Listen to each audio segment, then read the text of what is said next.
कौसल्या सुप्रजा रामपूर्वा सन्ध्या प्रवर्तते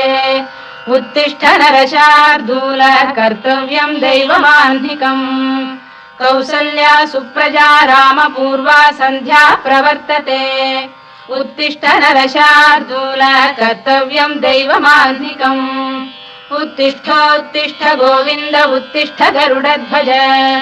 उत्तिष्ठ कमलाकान्ता त्रैलोक्यं मङ्गलं कुरु उत्तिष्ठोत्तिष्ठ गोविन्द उत्तिष्ठ गरुडध्वज उत्तिष्ठ कमलाकान्ता त्रैलोक्यं मङ्गलं कुरु मातः समस्त जगतां मधुकैटभारे वक्षो विहारिणि मनोहर दिव्यमूर्ते श्रीस्वामिनि श्रुत जनप्रियदानशीले श्रीवेङ्कटेश दयिते तव सुप्रभातम् मातः समस्त जगतां मधुकैटभारे वक्षो विहारिणि मनोहर दिव्यमूर्ते श्रीस्वामिनि श्रुत जनप्रियदानशीले श्रीवेङ्कटेश दयिते तव सुप्रभातम् तव सुप्रभातमरविन्दलोचने भवतु प्रसन्नमुखचन्द्रमण्डले विधिशङ्करेन्द्रवनिताभिरर्चिते वृषशैलनाथ दयिते दयानिधे अत्र्यादिसप्तऋषयः समुपास्य सन्ध्याम् आकाशसिन्धुकमलानि मनोहराणि आदाय पादयुगमर्चयितुम् प्रपन्नाः शेषाद्रिशेखर विभो तव सुप्रभातम् पञ्चाननाब्ज भव षण्मुखवासवाद्याः त्रैविक्रमादिचरितम् विबुधास्तु वन्ति भाषापतिः पठति वासरशुद्धिमारात् शेषाद्रिशेखर विभो तव सुप्रभातम् ईषत्प्रफुल्ल सरसीरुहनारिकेल पूगद्रुमादिसुमनोहर पालिकानाम्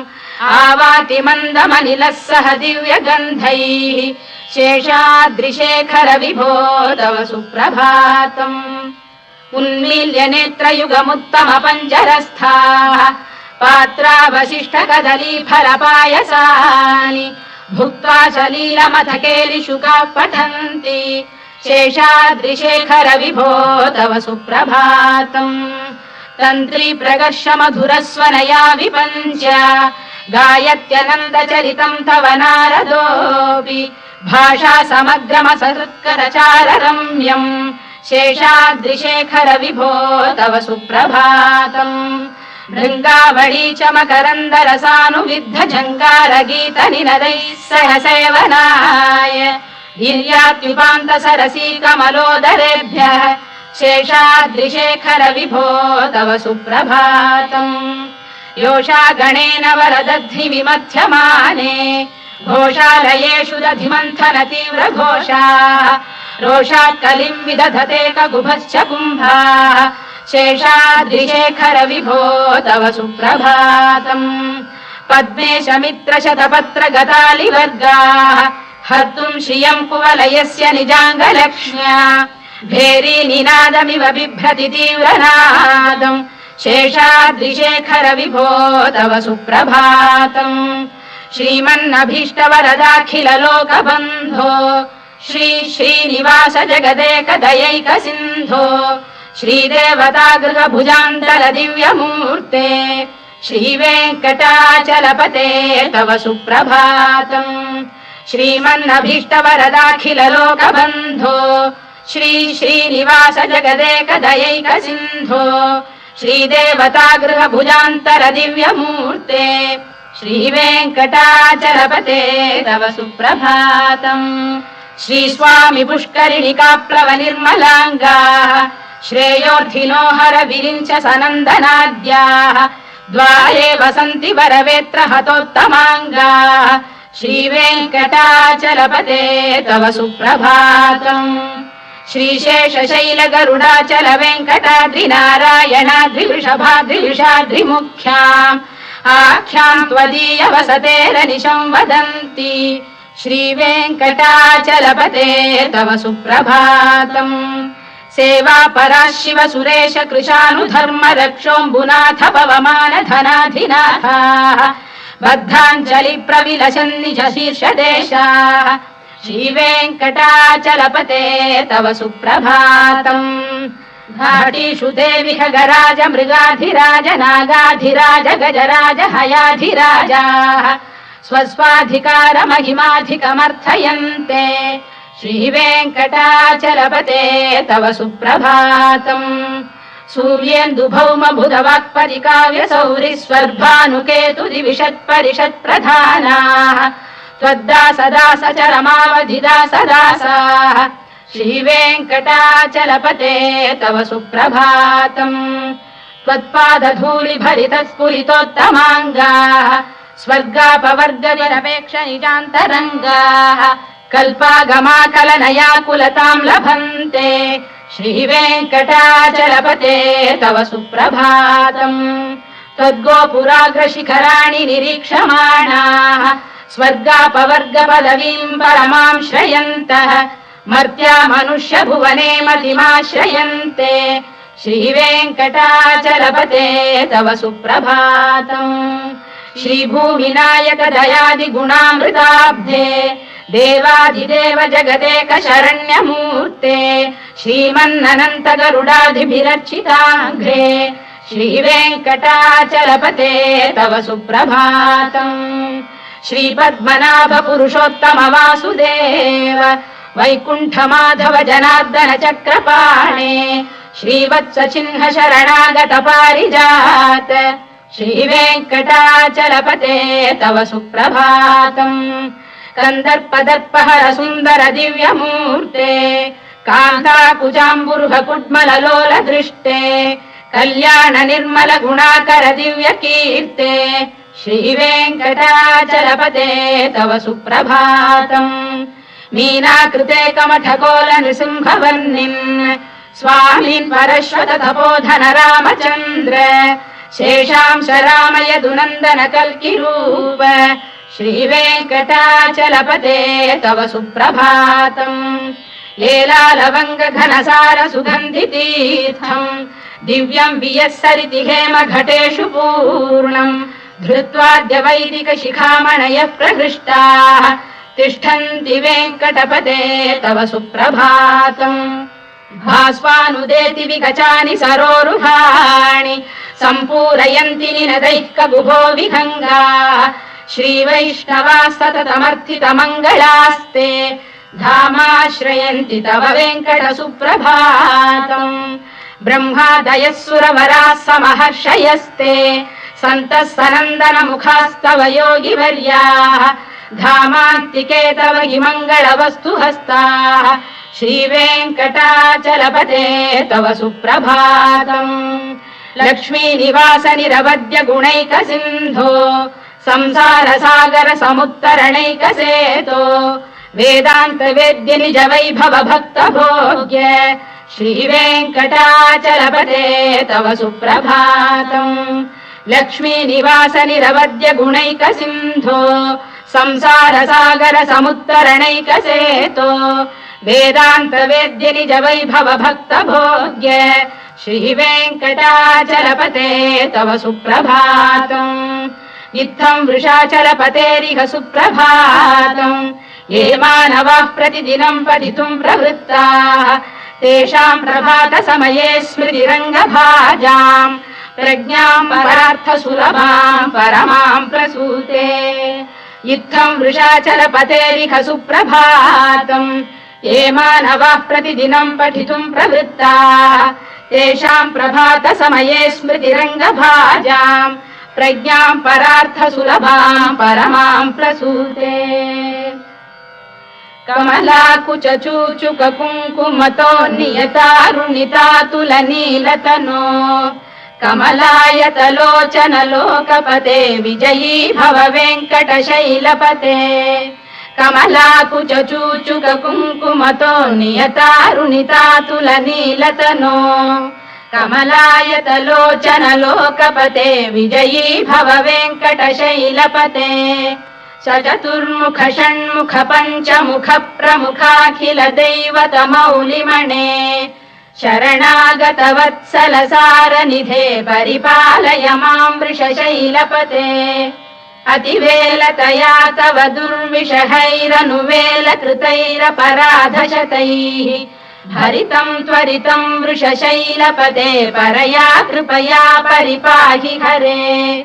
अधिवेङ्कटशैलमुदारमतेर्जनदाभिमताधिकदानरतात्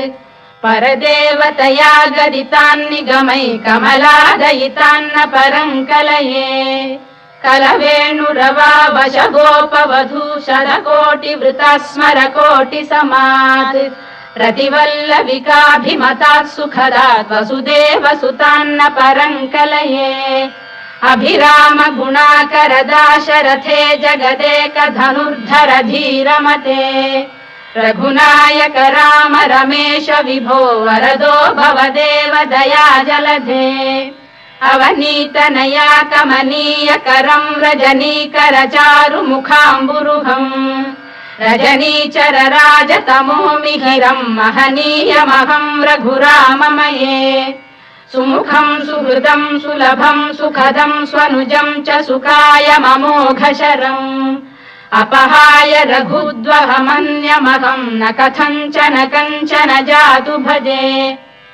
विना वेङ्कटेशं ननाथो ननाथ सदा वेङ्कटेशं स्मरामि स्मरामि हरे वेङ्कटेश प्रसीद प्रसीद प्रियं वेङ्कटेश प्रयच्छ प्रयच्छ विना वेङ्कटेशं ननाथो ननाथः सदा वेङ्कटेशं स्मरामि स्मरामि हरे वेङ्कटेश प्रसीद प्रसीद प्रियं वेङ्कटेश प्रयच्छ प्रयच्छ अहं दूरतस्ते पदाम्भोजयुग्म प्रणामेच्छयागत्य सेवां करोमि सकृत्सेवया नित्यसेवा फलं त्वं प्रयच्छ प्रयच्छ प्रभो वेङ्कटेश अज्ञानिना मया दोषानशेषान् विहितान् हरे क्षमस्वत्वं शेषशैलशिखामणे अज्ञानिना मया दोषानशेषान् विहितान् हरे क्षमस्वत्वं शेषशैलशिखामणे ईशानां जगतोऽस्य वेङ्कटपतेर्विष्णोः परां प्रेयसीम् तद्वक्षस्थलनित्यवासरसिकां तत्क्षान्तिसंवर्धिनीम् पद्मालङ्कृतपाणिपल्लवयुगां पद्मासनस्थां श्रियम् वात्सल्यादिगुणोज्ज्वलां भगवतीं वन्दे जगन्मातरम् ईशानां जगतोऽस्य वेङ्कटपतेर्विष्णोः परां प्रेयसीम् तद्वक्षस्थलनित्यवासरसिकां तत्क्षान्तिसंवर्धिनीम् पद्मालङ्कृतपाणिपल्लवयुगां पद्मासनस्थां श्रियम् वात्सल्यादिगुणोज्ज्वलां भगवतीं वन्दे जगन्मातरम् श्रीमन्कृपाजलनिधे कृत सर्वलोक सर्वज्ञ शक्तनतवत्सल सर्वशेषिन् स्वामिन् सुशील सुलभाश्रुत पारिजात श्रीवेङ्कटेश चरणौ शरणं प्रपद्ये श्रीमन्कृपाजलनिधे कृत सर्वलोक सर्वज्ञ शक्तनतवत्सल सर्वशेषिन् स्वामिन् सुशील सुलभाश्रुत पारिजात श्रीवेङ्कटेश चरणौ शरणं प्रपद्ये आनूपुरार्पित सुजात सुगन्धि पुष्प सौरभ्य सौरभकरौ समशन्निवेशौ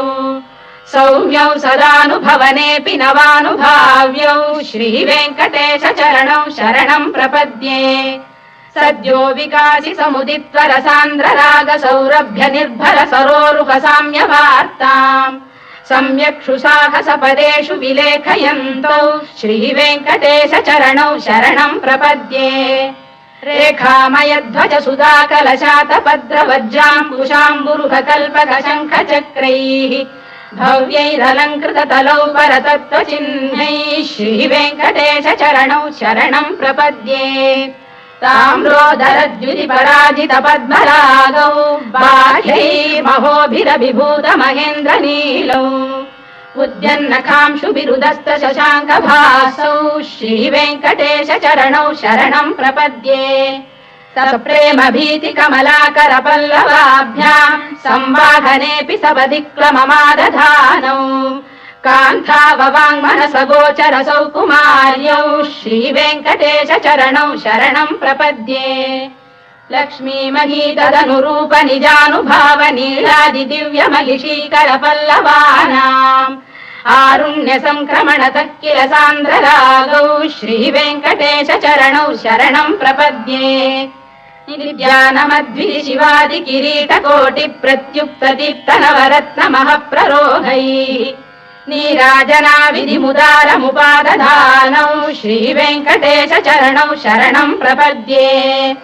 विष्णु पदे परम इत्युदित प्रशंसौ यौ मध्व उत्स इति भोग्यतयाप्युपातौ भूयस्ततेति तव पाणितल प्रतिष्ठौ श्रीवेङ्कटेश चरणौ शरणं प्रपद्ये पार्थाय तत्सदृश सारथिना त्वयैव यौ दर्शितौ स्वचरणौ शरणं व्रजेति भूयोऽपि मह्यमिहतौ करदर्शितौ ते श्रीवेङ्कटेश चरणौ शरणं प्रपद्ये मन्मूढिकाळियपणे विकटाटवीषु श्रीवेङ्कटाद्रिशिखरे शिरसि श्रुतीनाम् चित्तेऽप्यनन्य मनसां सममाहितौ ते श्रीवेङ्कटेश चरणौ शरणं प्रपद्ये अम्लानघृष्यदवनीतलकीर्ण पुष्पौ श्रीवेङ्कटाद्रिशिखराभरणायमानौ आनन्दिताखिल मनोनयनौ तवैतौ श्रीवेङ्कटेश चरणौ शरणं प्रपद्ये प्रायः प्रपन्न जनता प्रथमावगाह्यौ मातुस्तनाविव शिशोरमृतायमानौ प्राप्तौ परस्पर तुलामतुलान्तरौ ते श्रीवेङ्कटेश चरणौ शरणं प्रपद्ये सत्त्वोत्तरैः सतत सेव्य पदाम्बुजेन संसारतारकदयार्द्रदृगञ्चलेन सौम्योपयन्तृमुनिना मम दर्शितौ ते श्रीवेङ्कटेश चरणौ शरणं प्रपद्ये सत्त्वोत्तरैः सतत सेव्य पदाम्बुजेन संसारतारकदयार्द्रदृगञ्चलेन सौम्योपयन्तृमुनिना मम दर्शितौ ते श्रीवेङ्कटेश चरणौ शरणं प्रपद्ये